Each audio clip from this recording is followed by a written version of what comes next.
29 मई 2022 शाम करीब 4:30 बजे पंजाब के मानसा जिले के जवाहर के गांव की एक सुनसान सड़क। एक काली महिंद्रा थार गाड़ी अपनी रफ्तार से जा रही थी। गाड़ी में 3 लोग बैठे थे। पीछे की सीट पर बैठा शख्स था पंजाब का सबसे बड़ा सिंगर शुभदीप सिंह सिद्धू, जिसे पूरी दुनिया सिद्धू मूसेवाला के नाम से जानती थी। मूसेवाला अपने गांव मूसा जा रहा था। उसको गाड़ी चला रहा था उसका चचेरा भाई गुरप्रीत सिंह और आगे की सीट पर बैठा था उसका एक और दोस्त। लेकिन इस गाड़ी में कुछ कमी थी। वो कमी थी सुरक्षा की। सिद्धू मूसेवाला को सरकार से 4 पुलिस गनर मिले हुए थे। उसके पास एक बुलेट प्रूफ गाड़ी भी थी। लेकिन जिस दिन मौत उसके पीछे थी उसने अपने गनरों को घर छोड़ दिया था। उसने बुलेट प्रूफ गाड़ी नहीं निकाली थी। असल में पंजाब सरकार ने वीआईपी सिक्योरिटी में कटौती कर दी थी। कानून व्यवस्था का हवाला देकर उसके कई गनर एक दिन पहले ही वापस ले लिए गए थे। लेकिन जो गनर उसके पास बचे थे उन्हें भी उसने साथ रहने का मौका नहीं दिया। जब मूसेवाला घर से निकला तो ये देखकर उसके पिता बलदेव सिंह को बड़ी बेचैनी हुई।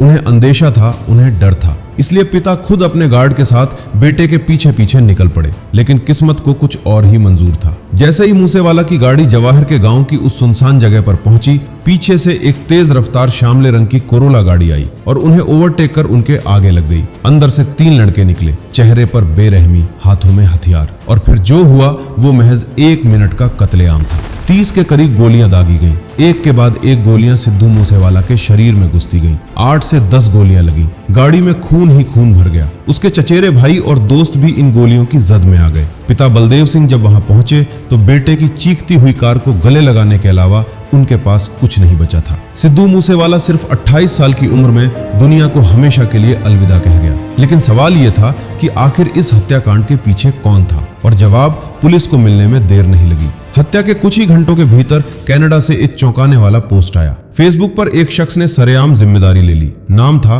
गोल्डी बरार। ये वही गोल्डी बरार है जो दुनिया के सबसे खतरनाक माफियाओं में से एक लॉरेंस बिश्नोई का दाहिना हाथ है। गोल्डी बरार उस वक्त कनाडा में बैठा था और उसने दुनिया को बता दिया कि ये हत्या उसके और लॉरेंस बिश्नोई के इशारे पर हुई है। अब सवाल यह था कि सिद्धू मूसेवाला और लॉरेंस बिश्नोई की गैंग के बीच क्या दुश्मनी थी। इसकी जड़ ताती हैं। एक जमाने में उनके बीच अच्छे संबंध हुआ करते थे। यहाँ तक कि मूसेवाला लॉरेंस बिश्नोई को गुड मॉर्निंग मैसेज भी भेजा करता था। लेकिन फिर कुछ ऐसा हुआ जिसने ये रिश्ता खून के रंग में बदल दिया। पंजाब के गांवों में बहुत बड़े कबड्डी मुकाबले होते हैं। साल 2021 में एक कबड्डी टूर्नामेंट का आयोजन हुआ। ये टूर्नामेंट लॉरेंस बिश्नोई की गैंग के कट्टर दुश्मन, जैसा कि आपने सुना होगा, बम्बीहा गैंग की तरफ से करवाया जा रहा था। मूसेवाला ने न सिर्फ उस टूर्नामेंट को प्रमोट किया बल्कि मुख्य मेहमान बनकर वहां गया। उस दिन से लॉरेंस बिश्नोई को यकीन हो गया कि मूसेवाला अब उनकी गैंग के खिलाफ हो गया है। वहीं दूसरी तरफ बिश्नोई गैंग के मेंबर निखिल उर्फ विक्की मिड्डू खेला नाम के एक गैंगस्टर की हत्या कर दी गई। गोल्डी बरार और लॉरेंस बिश्नोई को भरोसा था